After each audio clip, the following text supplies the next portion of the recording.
Your biggest influences, the people that really helped you in the business, were Sabu and Jim Cornette as well. I think a lot of people that hear that might be surprised. How does Jim Cornette factor into your career? Well, Jim Cornette is a guy who just really loves wrestling and really takes wrestling very seriously, and he wants wrestling to be as good as it can be.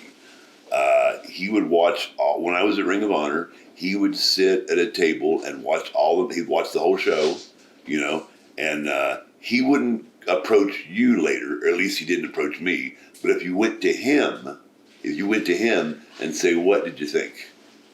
Sometimes if another match was going on, he'd say, "Wait a minute, I'll get you intermission." But he would always get with you, and he would tell you stuff that went well.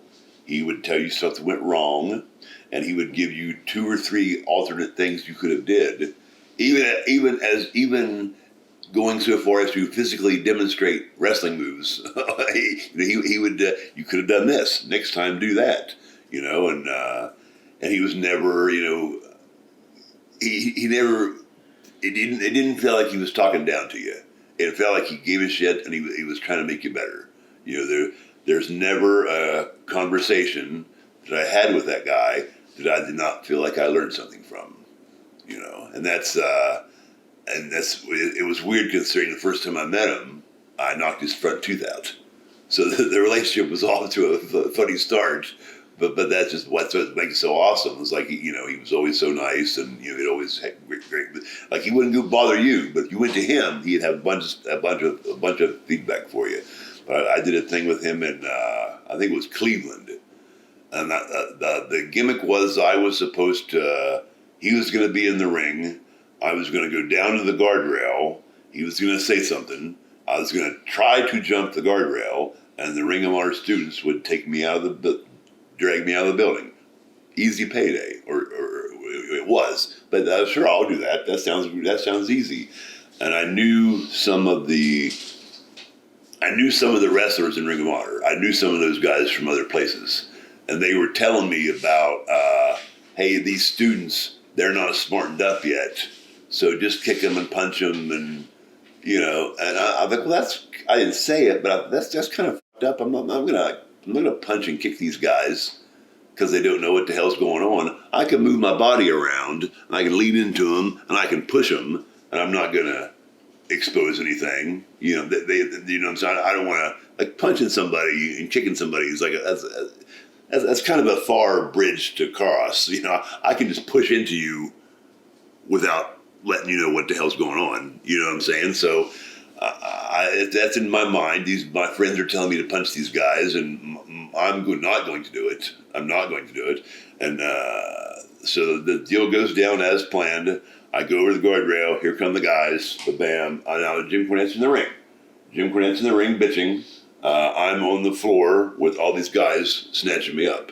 And I'm just pushing them around, no punching or kicking, just leaning into them and shit like that and moving my body around.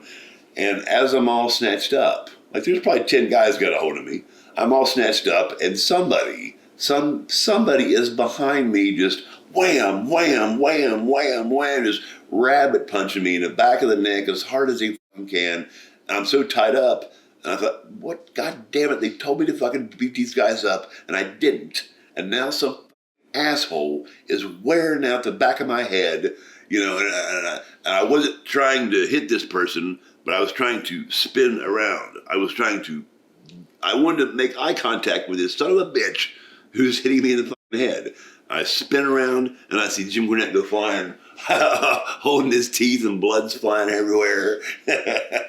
But because he jumped out of the ring. When they had me all snatched up, he jumped out of the ring as hard. That was him punching me. Yeah, that was the first time we met. that was the first time we met. So it was a very, very rocky beginning to our friendship. But like I said, dude, like there's never a conversation I ever had with that guy where I did not feel like I fucking learned something. Like I'm a better wrestler for this conversation, And you were there a long time in Ring of Honor. For a few years, yeah. I was really lucky. I got to work with some really talented guys, man. That was a hell of a roster. That was a hell of a roster. Like every night you were wrestling the best in the world. Every night was, and especially when Gabe was the booker. When Sapolsky was the booker, he had no budget. So whatever kind of crazy, bring this guy in, bring that guy in. I was really fortunate to be a part of that.